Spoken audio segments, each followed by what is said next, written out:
Hey, you're feeling curious about how unschoolers learn to read when they're not in a typical classroom environment. Or maybe you have a reader at home who is in a conventional classroom, but the reading's just not clicking for them. I wonder if this video might give you some insight as to how reading could happen for your child following their natural curiosities and instincts and skills. Within unschooling families, so families that aren't following a certain curriculum or following a certain progression attached to age, the bell curve has most readers falling into skill acquisition between the ages of 2 and 16. That's a really long age range when you think about in conventional classrooms, we expect most kids to learn how to read between the ages of 4 and 8. So it's really stretching that a lot farther.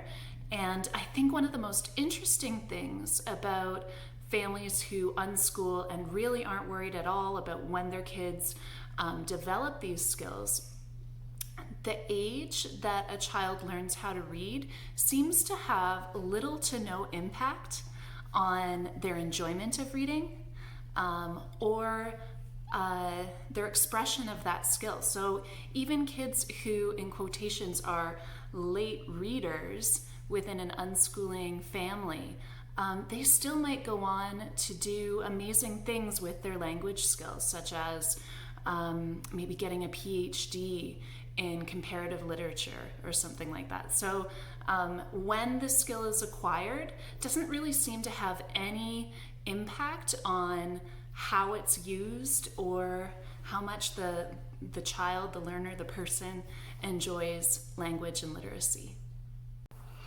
Learning how to read and write actually involves a lot of different parts of our brain. And I think that's why it takes so long for all of those different pieces to fall into place. All of us develop at different rates. So for some kids, all of the pieces fall into place early, and for other kids, it takes a little bit longer. Everything from being able to track text with your eyes and how that connects to different parts of your brain that are interpreting what your eyes are seeing and what those symbols mean. It's actually really complex. A child's environment has a lot to do with how they might feel about themselves as a reader and a writer. And within unschooling families, I really love the way they embrace where the child is at. So when a child learns how to read, how they learn how to read, and what motivates them to learn how to read is really sort of what a parent is paying attention to and catering to. So from a really young age, children automatically feel like they are part of the world around them that is using reading and writing skills all the time. And even for kids who in a conventional classroom would have been labeled as ADHD or dyslexic, an underlying theme from unschooling families and grown unschoolers is, I never had a clue that I was a late bloomer or I was dyslexic. It was just the way I learned. I learned different than my siblings, and it really wasn't a big deal. So they don't have that sense of I'm not enough. It's always this sense of I'm part of this literacy community that surrounds me. I am a member of this community regardless of where my skill set is at in this particular moment.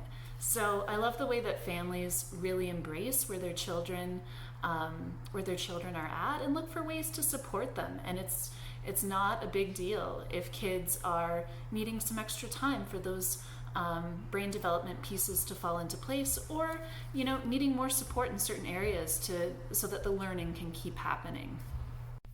So as I said before, the learning is deeply individualized, and there's lots of variation between strategies that kids might use to learn. So I mentioned that in school I was very much used to teaching phonemic awareness style. So, this letter makes this sound, and when you put them together, this blend is created. And some kids still do use that style to learn how to read within unschooling environments. However, you tend to see a lot more variation than you would in a classroom, because the classroom is sort of teaching a particular way to learn how to read. But within unschooling families, you'll see a lot of unique approaches. Some of them might fall under the whole word recognition approach, so just recognizing that, oh, this is the word queen, and here's the word queen again, and recognizing it that way. Some will make guesses, so they'll maybe recognize the beginning part of a word and make a guess about the rest of the word based on what else they know. Some kids just flat out memorize words and just are piecing together all the things that they've memorized. Sometimes you'll have a mix of more than one style. So a kid might use part phonemic awareness, part whole word. They might create their own new method or some undefined method. Some kids, they will learn entire books or entire texts by heart. And then just because they're reading them so often, or they have them memorized and they're looking at the books so often, they'll work backwards and learn how to read just because they have some of these texts memorized, and they start to associate each word with what the text is saying in their memory. I think one of the big differences is because within unschooling families, generally we don't really have to do assessment. It might change depending on the province or state that you're in, but we don't have to do the amount of assessment that you would see in a classroom environment. And for that reason, kids tend to not be reading aloud quite as often as I might have seen in school. So because I was assessing kids' learning, I needed them to be reading aloud. And reading aloud is really different than reading silently to yourself. And so a lot of unschooling parents report, it felt like all of a sudden they knew how to read everything. So whatever processes the kids are using to learn how to read, a lot of it's internal, and we can only just make guesses about what the kids might be using based on our observations. But yeah, it's really cool to see all of the different approaches that kids use. And I think, and maybe I'm just geeking out because I'm a teacher or trained as a teacher, but I think it's really inspiring to think about, I wonder what kind of environments we could learn from unschoolers and apply in the classroom so that we could capture more diverse styles of learning how to read. Because if we're just teaching one particular style, it's almost like saying to the kids who use other styles, your style's not right, or your approach isn't right. And when we can be more inclusive and more diverse in our understanding of what this could look like, there could be so many more kids who are loving reading and writing and seeing the value that has in the world. So yeah, that is my short and sweet overview of what reading looks like for unschoolers. I hope that this video was helpful, even for folks who have kids who are in conventional schools. If your child has, a slightly different style than maybe what's being taught in the classroom, maybe this could offer you some insight into what might be alive for them, what their natural tendency, natural approach might be.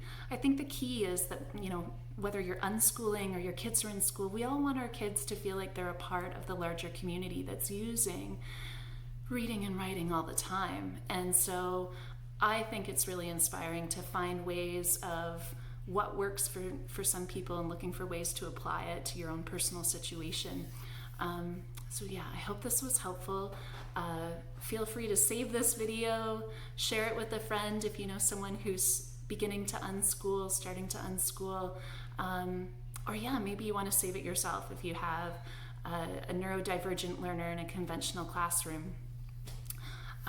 So yeah, I hope that this was helpful, and tune in again. Thanks.